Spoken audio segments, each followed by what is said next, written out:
Find somewhere else to die. You're useless now. Those were the words my own daughter hurled at me. Her voice as cold and polished as the marble floor we stood on. For a moment, I thought I had misheard. But the way her husband Kevin smirked from the doorway, arms folded like a guard, told me otherwise. My knees weakened. My breath caught. And all I could do was stare at the woman I had once carried in my arms. The little girl whose scraped knees I used to kiss. Now looking at me like I was nothing more than clutter, to be hauled away. If you're watching this, subscribe. And let me know where you're listening from. Because trust me, what you're about to hear isn't just a story. It's a warning, a wound, and a reckoning all at once. I packed my suitcase slowly, the old leather creaking under my hands. That suitcase had traveled through decades with me, honeymoons, family vacations, even the hospital when my husband Robert's heart began to fail. I never imagined it would one day carry my entire life out of my own home. Every zipper I pulled closed sounded like a final nail, sealing the coffin of 43 years of marriage, of motherhood, of sacrifice. When Robert died, I thought grief had reached its limit. I was wrong. Because grief from death is sharp but clean. Grief from betrayal lingers like poison. Victoria, my only child, moved into my house barely 6 weeks after her father's funeral. She came armed with real estate pamphlets and false sympathy. "Mom, this place is too much for you. The stairs, the memories. It's not healthy," she said, her hand grazing my shoulder, as if she were doing me a favor. Behind her soft tone, calculation gleamed in her eyes. I had spent 4 decades in that house. Every birthday balloon that once hung from its ceilings, every photo frame lining its walls, every pearl necklace Robert gave me tucked into its drawers. They were all mine, or so I believed, until Victoria showed me papers that claimed otherwise. According to her, Robert had left everything to her. The house, the accounts, the investments, and me? I was nothing but just the wife. That phrase sliced deeper than any eviction notice could. Just the wife. As if decades of holding the family together, cooking meals, keeping books, and nursing Robert through illness counted for nothing. As if I was invisible in my own story. Kevin carried my 2 suitcases to their car with the efficiency of someone taking out the trash. Victoria stood at the doorway, tapping her watch impatiently. "There's a nice senior complex on Maple Street," she said, like she was recommending a restaurant. "Very affordable. I'm sure they have openings." Affordable. The word stung like vinegar on an open wound. My daughter had just inherited $33 million or so, she thought, and she was offering me a room in a welfare facility. I looked back at the house one last time as the car pulled away. Robert's rose bushes framed the porch. The windows reflected the sunset, and I realized my home, my life, had been stolen from me with a single sentence. The suitcase sat beside me in that budget motel room, the air smelling of bleach and despair. But as I stared at it, one thought kept rising through the fog of grief. Robert was meticulous. He never left things to chance. And something about Victoria's story didn't fit. The suitcase held my clothes and photographs. But somewhere out there, hidden in papers and signatures, was the truth. And that truth, I suspected, was going to change everything.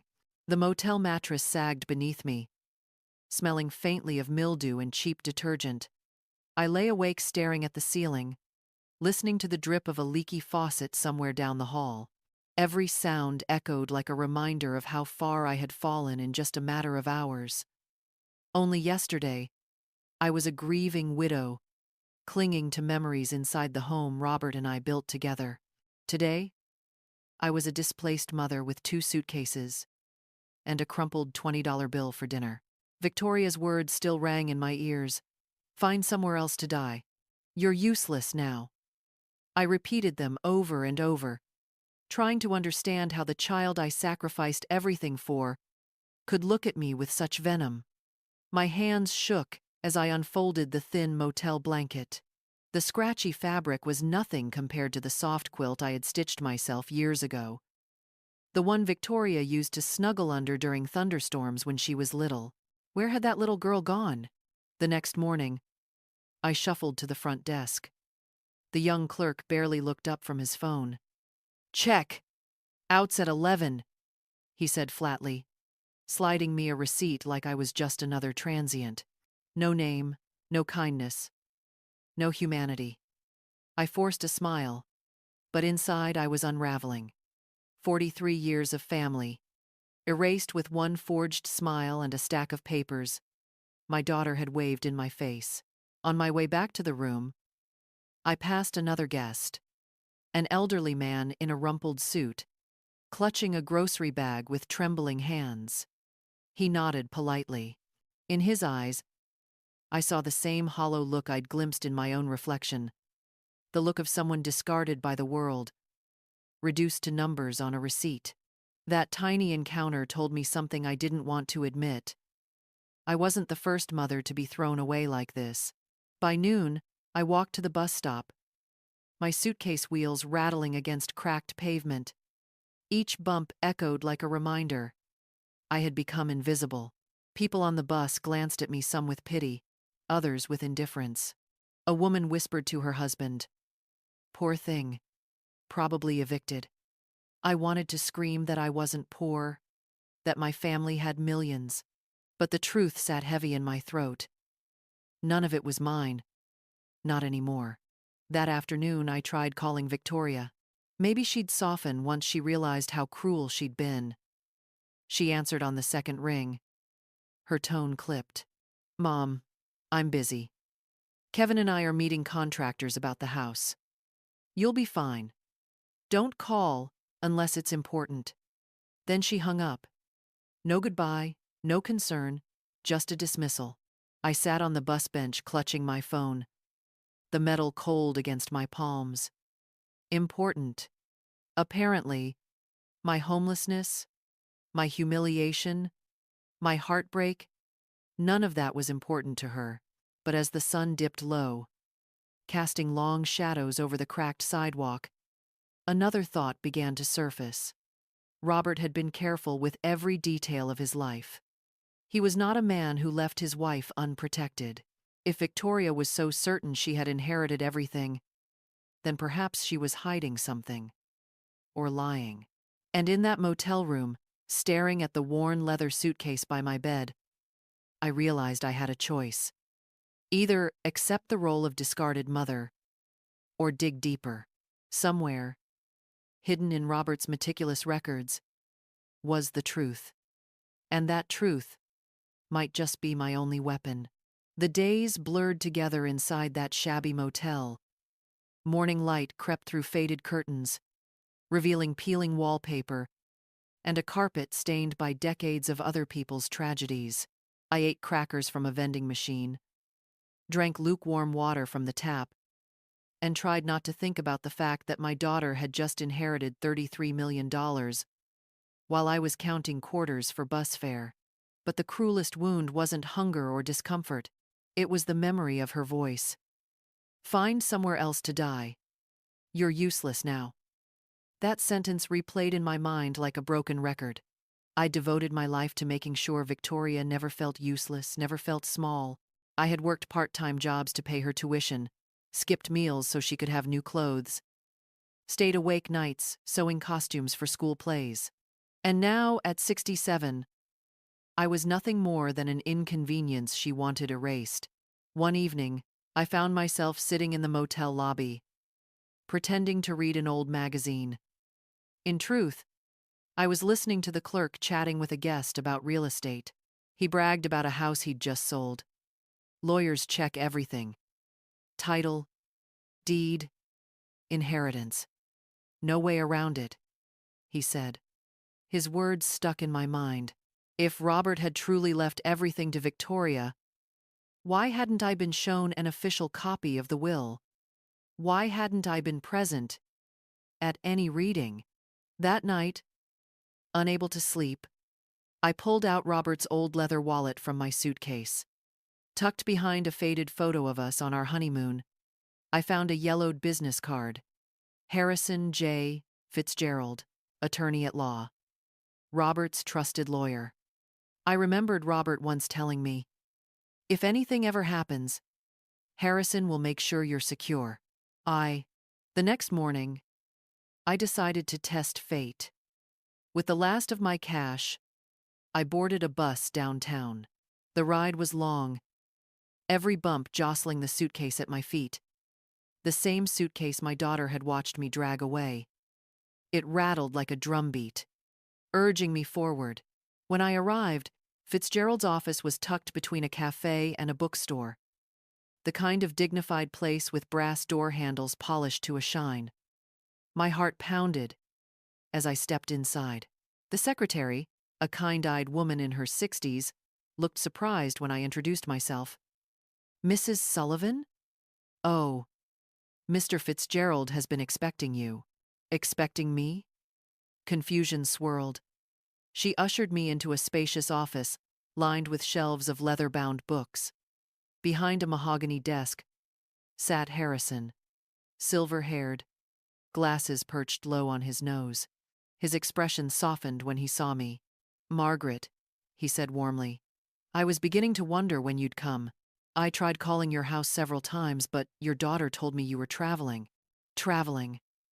The lie hit me like another slap.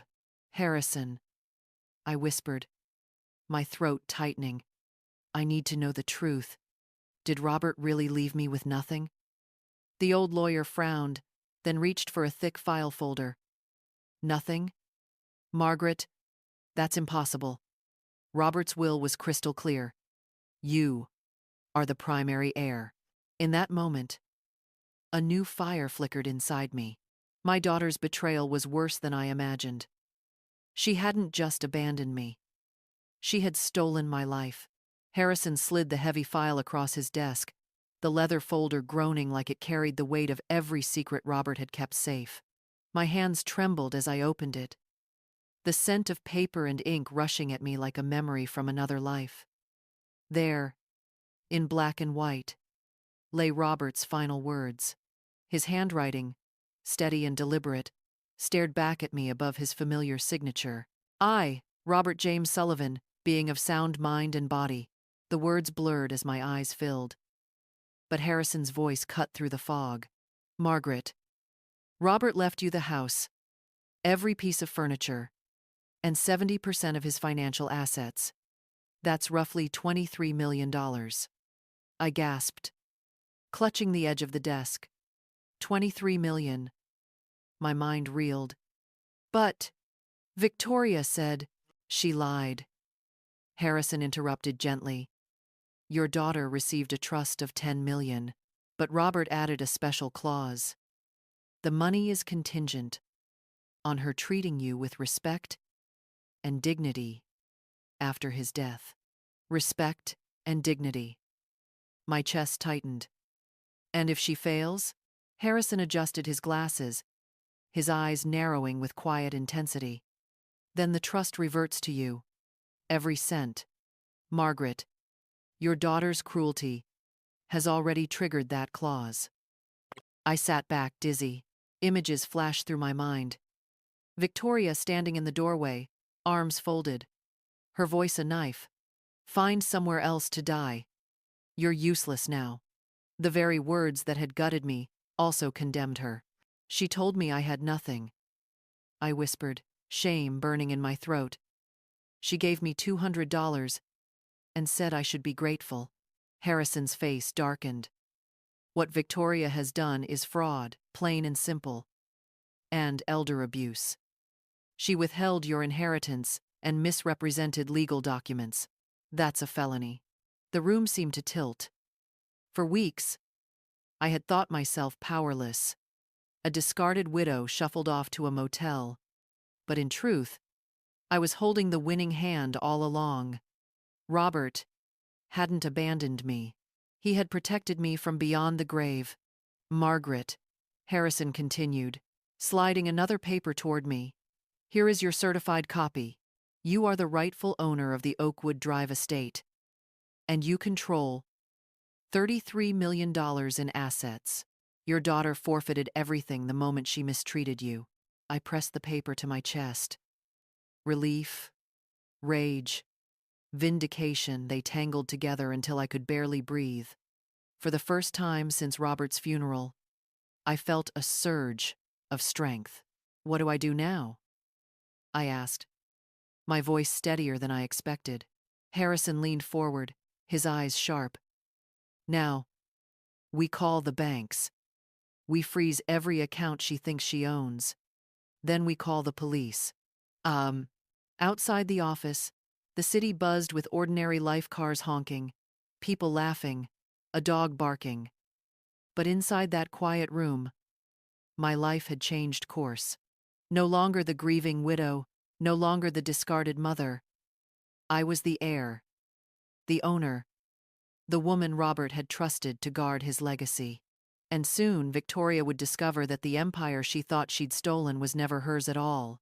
By the time I stepped out of Harrison's office, the weight on my shoulders had shifted. I was no longer the mother clutching a motel blanket in despair. I was a woman, armed with the truth. The afternoon sun felt different, warmer, sharper, like it was finally shining on me instead of through me. Harrison moved quickly. He placed calls to the banks, his voice firm, precise. I sat across from him, clutching my certified copy of the will, my heart racing each time he said my name. Yes, freeze the accounts immediately. Mrs. Margaret Sullivan is the primary heir. Any activity by Victoria Sullivan Hayes is unauthorized. Those words were thunder. With each call, I could almost hear the walls of Victoria's empire cracking. By evening, Harrison looked up from his stack of papers with a thin smile. It's done. Every account she thought she controlled is frozen. Credit cards, investments, even utilities transferred into her name. Suspended pending verification. She'll find out soon enough. I nodded, my hands trembling. But this time, from anticipation rather than fear. That night, back at the motel, I sat on the sagging bed with the suitcase at my side, waiting for the moment my phone would ring. It came at 9:12 p.m. sharp. Mom? Victoria's voice was tight, higher than usual, threaded with panic. There's some kind of mistake. The bank just called, our accounts are frozen. My cards aren't working. Kevin's card was declined at dinner. What's going on? I let the silence stretch. For once, I wasn't the one scrambling for words. Mom, are you there? Finally, I spoke, my tone calm and cold. Yes, Victoria. I'm here. I'm sitting in Harrison Fitzgerald's office. Do you remember him? Your father's attorney? The line went quiet. I could almost hear her breath catch. I discovered the real will today, I continued. The one your father signed 6 months before his death. The one you conveniently forgot to mention. That's not possible, she stammered. Dad left everything to me. He knew you couldn't handle. Enough. My voice was sharper than I'd ever heard it, even to myself. Not only did I inherit 70% of the estate, but the $10 million you were supposed to receive is now mine as well. Your father anticipated your cruelty. He protected me from you. Her gasp was audible, jagged. No. This isn't fair. Those were supposed to be mine. Supposed to be? I cut her off. You told me to find somewhere else to die. You made me homeless with 2 suitcases and $200.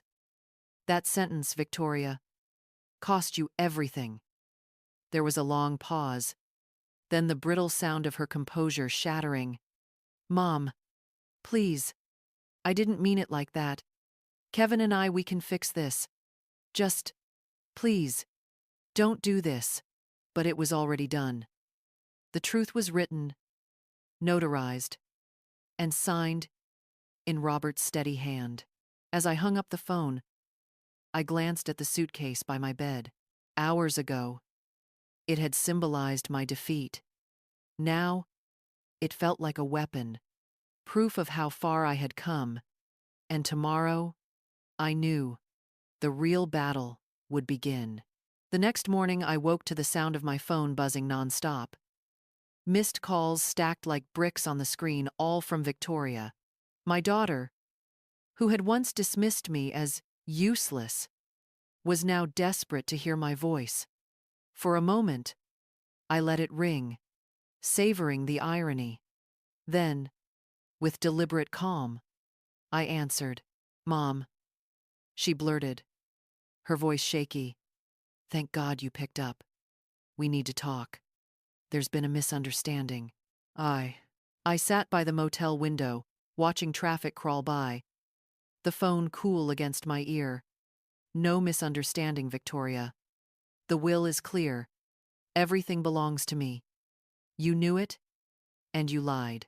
"I didn't lie," she snapped, then softened immediately. I just thought you'd be overwhelmed. I wanted to protect you. Managing investments, properties, taxes, it's complicated. Kevin and I only wanted what's best for you." I almost laughed, the sound bitter in my throat. Protect me? By telling me to find somewhere else to die? The silence on the other end was heavy. "Don't twist this, Victoria. You weren't protecting me. You were protecting your greed." Her composure cracked. "Mom, please. Don't you see what you're doing? Kevin's reputation is on the line. The contractors, the banks, even our friends, they're all asking questions. If this gets out, we'll be ruined." I let her words hang, cold satisfaction blooming in my chest. Ruined. That was exactly how she'd left me, sitting on a sagging motel mattress, clutching 2 suitcases like garbage. "Ruined?" I repeated softly. "You ruined me the moment you looked me in the eye and said I was useless. The moment you stole my home and handed me $200 like a tip for good service. Now you get to taste the consequences." "Mom, don't say that." Her voice cracked, a tremor breaking through the polished facade. I was grieving too. Dad's death. It shook me. I wasn't thinking clearly. Grief. I clenched the phone tighter. I grieved in silence, while you circled, like a vulture, in designer shoes, eyeing your father's accounts, before the funeral flowers had even wilted. "Don't talk to me about grief." On the other end, Victoria sobbed. "I'm still your daughter. Doesn't that mean anything?" I closed my eyes, remembering the little girl who once slipped her hand into mine during thunderstorms. But the memory collided with her recent cruelty, her voice sharp and unforgiving. "You're useless now. It means everything," I whispered. "And that's why this betrayal cuts the deepest." "Then forgive me," she pleaded. "Please, Mom. Just give me another chance." I straightened, my voice turning to ice. "Forgiveness isn't mine to give anymore. The law will decide what happens next, and your father already decided the rest. Goodbye, Victoria." Before she could respond, I ended the call. My hand trembled, but not from weakness. For the first time, I felt steady, the kind of steady that comes when the truth is on your side. As I set the phone down, the suitcase caught my eye again. Not a burden this time, but a reminder. I had been thrown out, but I wasn't finished. Not yet. The days that followed were filled with silence, but not peace. I could feel the storm gathering, the way the air grows heavy before lightning strikes. Victoria had gone quiet, yet I knew her well enough to understand. Silence was her weapon, sharpening itself in the dark. On the 4th night, my phone finally lit up with her name. Against my better judgment, I answered. Her tone was calm at first, almost rehearsed. "Mom, you don't understand what you're doing. Dad wanted me to carry his legacy. He trusted me with it." I closed my eyes, remembering Robert's signature on the will, his clause about dignity and respect. If he trusted you, why did he write protections against your behavior? I asked softly. The mask cracked instantly. Because you manipulated him, she snapped. You've always been weak, always just his wife. He pitied you. That's all.